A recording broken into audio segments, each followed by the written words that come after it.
যেমনটি তারা বলছেন যে তারা মূলত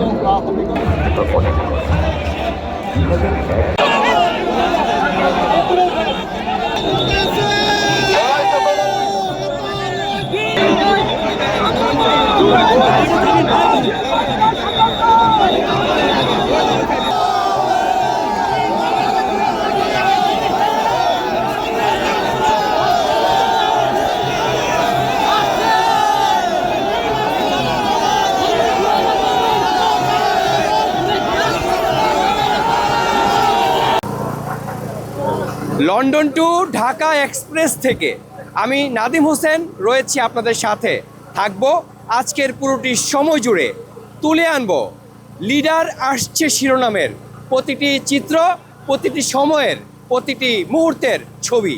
কথা বলছি এখানে তারেক রহমানকে স্বাগত জানাতে নেতাকর্মীরা এসেছে তাদের সাথে। আপনার অনুভূতি কি? 17 বছর পরে নেতা আসছে। বিসমিল্লাহির রহমানির রহিম। আসসালামু আলাইকুম। আমি হোসনায়রা মায়া, জাসা সেন্ট্রাল কমিটির মহিলা বিষয়ক সম্পাদিকা। আসলে আজকের যে অনুভূতি সেটা ভাষায় প্রকাশ করতে পারবো না। একদিকে আমাদের দেশ জননী বেগম খালেদা জিয়া, আমাদের সকলের মা, তিনি অসুস্থ, কিন্তু আসলে আমরা পুরোপুরি আনন্দটা উপভোগ করতে পারছি না এই কারণেই। তবে লিডার আসছে, এই আনন্দে আমরা লক্ষ লক্ষ জনতা আজ মাঠে এসেছি ভোর থেকে।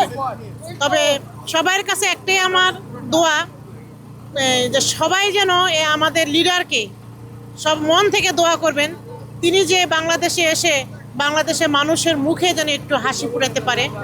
আমাদের মা বেগম খালেদা জিয়া যেন সকলে দোয়া করবেন যেন উনি সুস্থ হয়ে আবার এই মানুষের মাঝে, এই জনগণের মাঝে ফিরে আসতে পারে।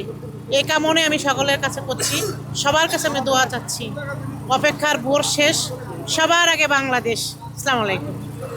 সবার আগে বাংলাদেশ, এই শিরোনামে তারেক রহমান দীর্ঘ 17 বছর পরে দেশের মাটিতে পা রাখছে। তাকে বরণ করতে নেতাকর্মীরা ইতিমধ্যেই 300 ফিটের প্রতিটি রাস্তা, প্রতিটি জায়গা একেবারে লোকান্বিত হয়েছে। 300 ফিট থেকে নাদিম হোসেন, নিউজ 21 বাংলা টেলিভিশন।